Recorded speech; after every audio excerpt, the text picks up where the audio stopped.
So hi Sandhya, are you there? Yeah, hi. Okay, so before we start off with our session, I would like to ask you, how many of you watched the movie Three Idiots, the Hindi movie with Amir Khan in it? Yeah, I mean, write it in the comments. Okay.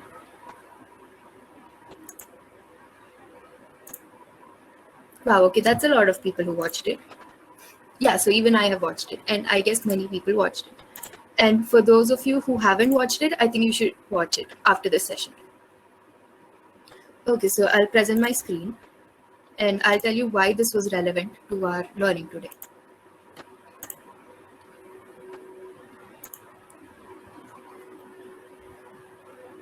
So we are going to do overfitting and underfitting right now. And even like in the previous sessions, I saw that there were a lot of comments about overfitting and underfitting. And for those of you who still have a little confusion or probably do not know what overfitting and underfitting is, it might be clear right now. So first of all, let's start off with the movie. So, and for those of you who do not know the movie, so it's a story of three friends who go into engineering, and one of them, the one on the left side, his name is Farhan, and he is interested in photography, so not in engineering. So he's not the brightest student, and he doesn't really get good grades. And whereas the one on the right side, he's Raju, and he like is interested just like us, but he doesn't learn it in a conceptual way. So he by hearts the lessons or memorizes the lessons like most people do. And this is Rancho, and he's the one who studies it in a conceptual way, the right way, the way you'll remember much and you can apply the programs or whatever the theory that you have been taught. So these are the test grades of three of them, and as you can see, the class test score. So class test score means the ones that have been taught in class, they're going to be the same questions or the same theory is going to be asked. And as you can see here in their performance, Farhan, he gets around 50 marks out of 100, and which is okay. I mean, not okay, but he probably failed. But so this is 50 because he's not interested and he likes photography. Whereas Raju, he used to memorize the books. So if it's a question paper out of the book and the things taught in class, he memorized it. So no one can be better than him. So he used to get around 98. Whereas Rancho, he used to learn it conceptually. So there were chances he would have gotten less than Raju, but if it was a class test, but mostly he used to get really good grades.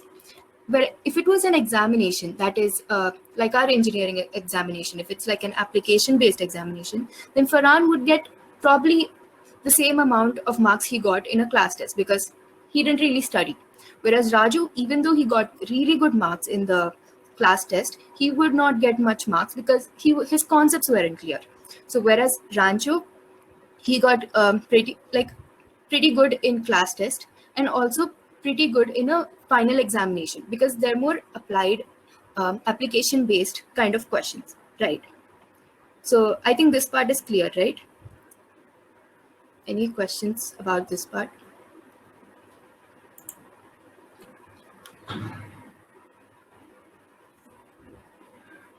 Anyone want to know how Rancho studies? Okay, great. So why do we need this in our session right now today? Okay, so this model of Farhan, this is known as an underfitting model, and that of Raju's is an overfitting model, and that of Rancho's is known as a best fit or a right fit model. So you can see that if the test case and the if the train case, this is the training data test, and this is the testing data. If they both have low value and they're similar, if they both have lower value and they have like very less marks, that is more error. So this is the error. Like out of 100, he only got around 50. So this is the error. So if they have more error and both of them are similar to each other, so this comes under underfitting data. Whereas when the testing data performs really well, but the training data performs less, that is known as overfitting data. Whereas if the testing and the training is performing like good enough, then that is known as best fitting data. So now let's just look at the graphs right now. So towards our left side, the error increases for an underfitting data for test and training error. And you can see that both of them are going closer to each other, and the model complexity is simple. So when a model is simple and it has a high error, and both of them are going very close to each other, that is our underfitting data. That is Farhan. Whereas if our test error is higher and the training error is low, that means our test result is kind of less and our training result is pretty high, then this is known, and the complexity is, and if it's a complex problem, by complexity I mean if there are a lot of layers of neurons or less layer of neurons, layers means simple problem model, and more layers means a complex model. So when we start our data, it usually starts from an underfitting data. That is when the features are very less. And then we have to stop it when it's a best fitting data. So that is the challenge. We have to find the best fitting data so that our accuracy is going to be good. So the model shouldn't be underfitting or overfitting, but it should be the best fit model. And over time, you're going to find out how to get the best fitting model easily. And we're also going to discuss the remedies. If you have an underfitting model, what to do. If you have an overfitting model, what to do. So understanding the fitting. So now that you understood the crisp of what is the overfitting, underfitting, and best fit, we will see how it looks like in a diagram. So if it's an underfitting model, it's going to be, so these are the points, these are our data points. And this line, it has nothing to do with the data points, right? So this is an underfitting model. Whereas like it does not cover all the data points. Like even we wouldn't know, like even we wouldn't make the mistake. We would probably draw it like this, right? As a desired model. If we need to draw a line that connects all these dots, then it would probably be like this.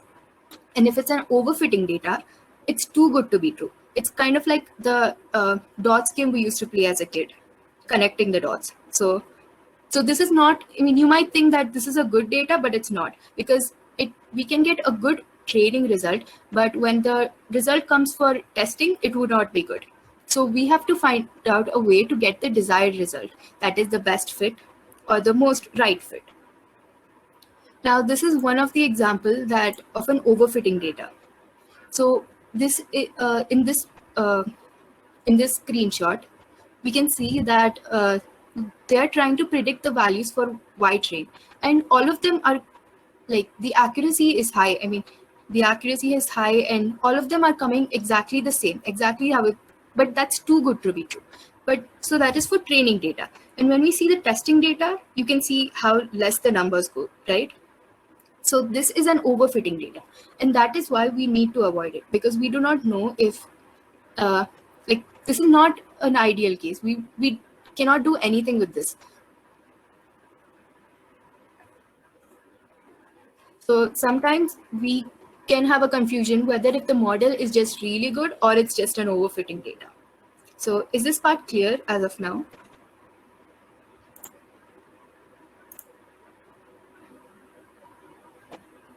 Okay, great.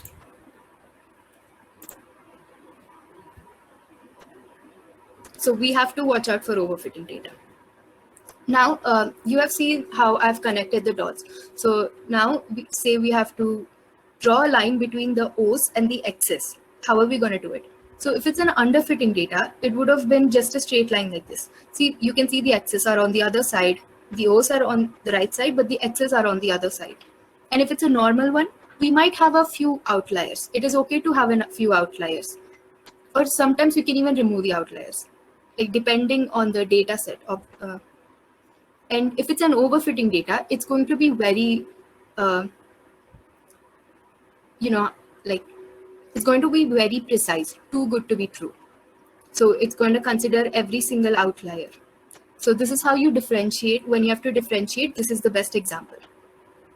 Now that we have seen overfitting and underfitting, let's find out why does this happen. If the data is too noisy, by noisy, I mean if the data is not clean. So what do you do if the data is not clean? You obviously clean it, right? So like for example, right here, you can see that the data is noisy. It's not too noisy, but it was noisy. So that is why it was having a problem, and it used to consider these two outliers, and this line was very accurate. So if we would have cleaned these data, then overfitting would have never happened. Like it would have just taken the line somewhat like a normal line. And if the bias and variance are very high, so having a high bias or high variance is also a problem. Like it is the problem, to be honest. Like the underfitting data has high bias and the overfitting data has high variance. And if the size of the data training data is not enough, so at the end of the day, what we really need is good data. So it should be clean, good data. So a good data is way better than a good algorithm for our model. So we have to really concentrate on this part. So if you do not have a good data for a trade, it's probably like better not even try doing the neural network. I mean, unless you can clean it really good. And model if it's too complex or too simple. And I've already told you what a simple and a complex model is. So simple is when it just has a few layers of neurons, and complex is when it has many layers of neurons or many features are included, etc. So we'll see how to reduce these. So remedies for underfitting: use more data. That is our key. Cleaning the data, increasing complexity. So you can see in this diagram that this is a simple underfitting problem. So for this, you have to increase the complexity. By increasing the complexity, meaning you saw in the playground, right? So how you can just click on the plus buttons and they get different neurons that can be added, neurons or layers of neurons, etc. So that is going to increase the complexity, and that would help our data become a best fit model. And then feature engineering, increasing the number of features. That is the same thing. You have to increase the complexity, add in more features, add in more data, and that is going to happen. And increasing approaches or the duration of the training. So you can see it's right here, but as you go on increasing, and so an underfitting model basically means something that is not ready yet. So you or it if you have a lot like less data, then it would not be ready. But if you have good data and you're still getting underfitting, that is probably because you stopped the iteration too fast, like too early. So in that case, you have to increase the approaches and the duration of the data so that it goes this way. Now, say we are going to find out the remedies for overfitting, then what do you think is going to be the remedy of overfitting? One would be decreasing the complexity, opposite of this. And the other would be like here it says increase of number of features, whereas in overfitting you have to decrease the number of features, and increasing the time. In overfitting we have to stop it before it's too late, before the lines move away from each other. So is it clear till now?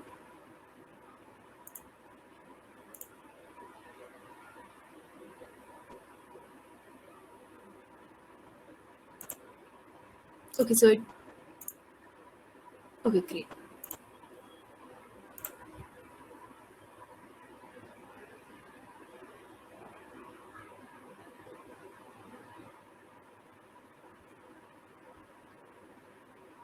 So sometimes when we have less data, we do not have, like, we should have good amount of accurate data.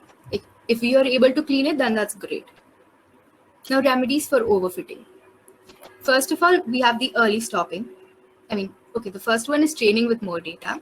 That is the same as overfitting. So data is, at the end of the day, data is the main whole thing behind, the core behind the neural networks. If we need to do anything, we have to have good data. And early stopping. So like what is early stopping? So we have just saw it, like we just saw it right here. Early stopping is stopping it before the lines move too apart. And now when you see the neural net, the playground, you can actually notice the lines moving apart or coming towards each other. So that is when you have to realize that it's not going to be a best fit model, and you have to act accordingly. So now that you know whether you have to stop it if it's going too close, or whether you have to do it for more time, I hope you find your best fit model. Okay.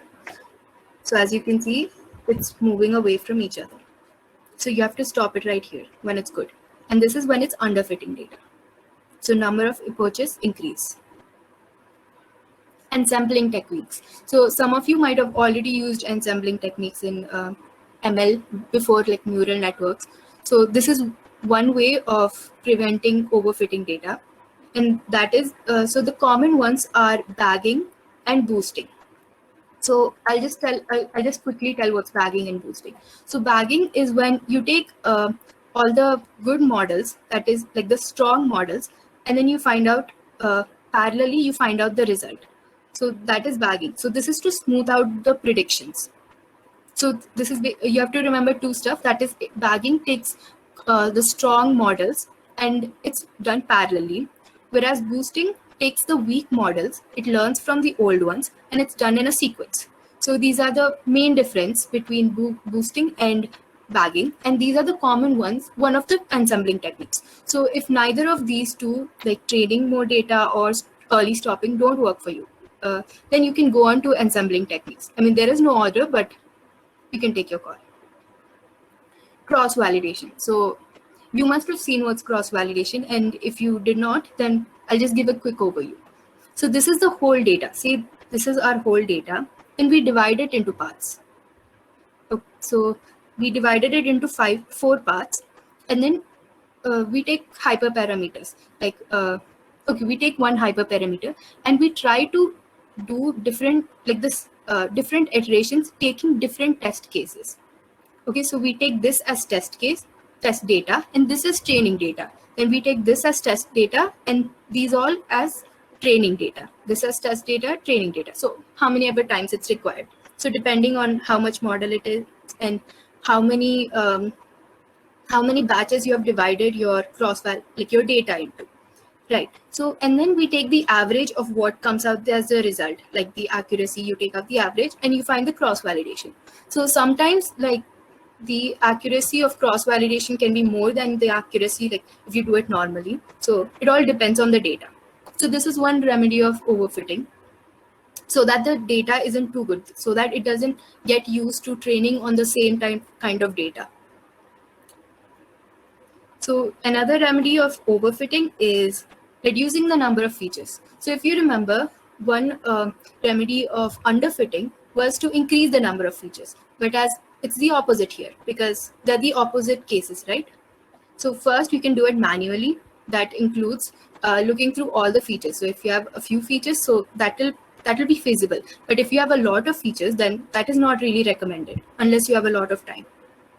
So the first one is, like these are examples of how you can reduce your features, like without doing it manually. One is univariate selection. One is feature importance, correlation matrix with heat map. So I guess most of you might know heat maps because everyone likes heat maps. I mean, everyone likes to play with them. So I'll just give you an example for those who do not know what's a heat map. So heat maps are, so they look like this. So, and they tell you the correlation. So you can see here the frequency and the amount of blood, they have a high correlation. So correlation means the darker the heat map is, that means the higher the correlation is. So like depending on this, I can take my call. If I want to increase my accuracy, and if I think that having both frequency and amount of blood isn't necessary for my data set, I can remove it. I can remove one of the features. Like for this program, this is an actual program that we had used, and I did remove frequency out of it, and the accuracy did increase. So that's depending on your call. So this is heat map, and this is the feature selection. Feature selection is also an algorithm that you find in one of the libraries. And as you can see, it will tell how important an feature is. So you can see that frequency and amount of blood both do not have a very like high importance. So you can actually remove one of it if it increases your accuracy or it prevents overfitting. Now comes our main part, that is regularization. So regularization is basically, it takes all the features, and depending on how important, like it gives a different magnitude. Sometimes it completely removes the features by turning the coefficient to 0, and sometimes it reduces it a lot. So it really, and those two are the two different kinds of regularizations. So there are actually three, there are more different, but we'll be discussing of three different types of regularizations. And the first one is L1, that L1 regularization, which is lasso regression. So what you need to know about in this is, so you see this formula. So this is like we'll be adding this as a penalty to our loss function.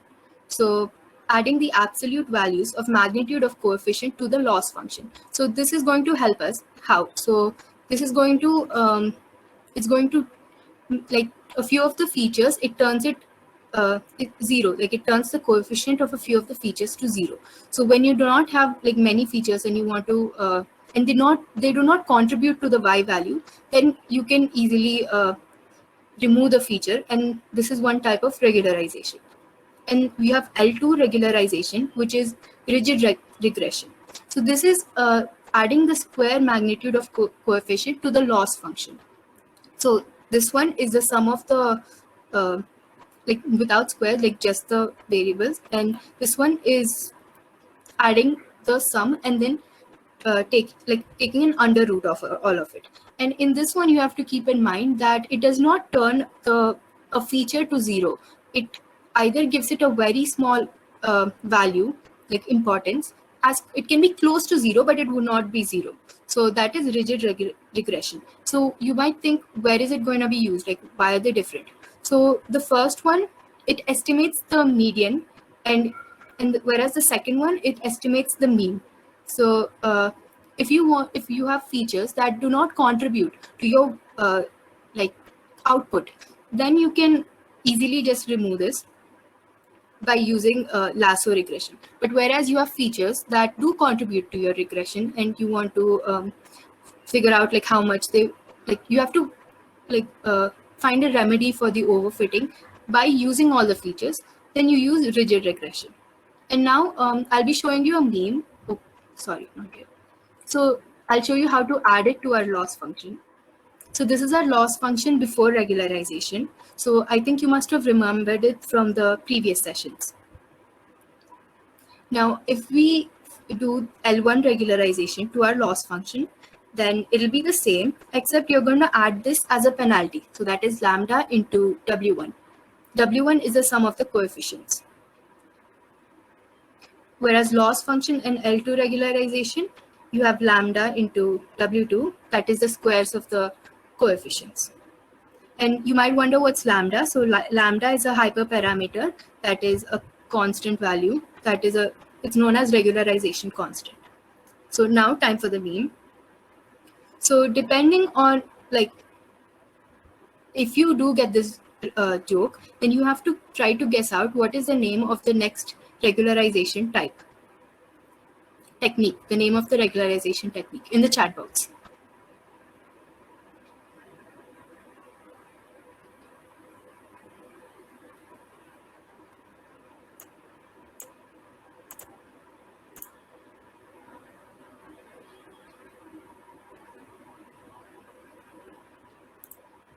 Okay, great. No, it should be the next regularization. Like, look at the meme here.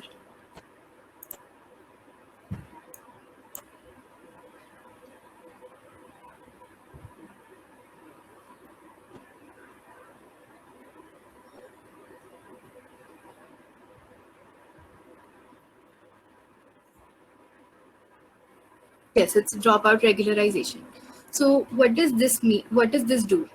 So in dropout, this is our perceptron, multi-layer perceptron neural network. So all of you must have seen it from morning. It's probably embedded in your head, this diagram, though it must have been at a different angle, but it's the same thing. It's the perceptron, standard neural net. And in this, we give a probability to each layer. And depending on the probability, at a random, it removes it. Like, the probability can be used in two ways. It's the probability of the ones that should be removed or the ones that should stay. So that's your call. And it's the same thing. So say we give a probability of the ones that should be removed, then those are the ones that are going to go missing. So, and this is at random. So why do we do this? This is to find out which feature is not useful or which feature is actually being very useful. So this is one type of regularization. You can read more about it from many blogs that have been written. So this is a dropout regularization.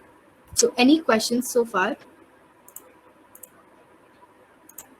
Yes, great. Many people did guess dropout. So I guess you guys are aware of it.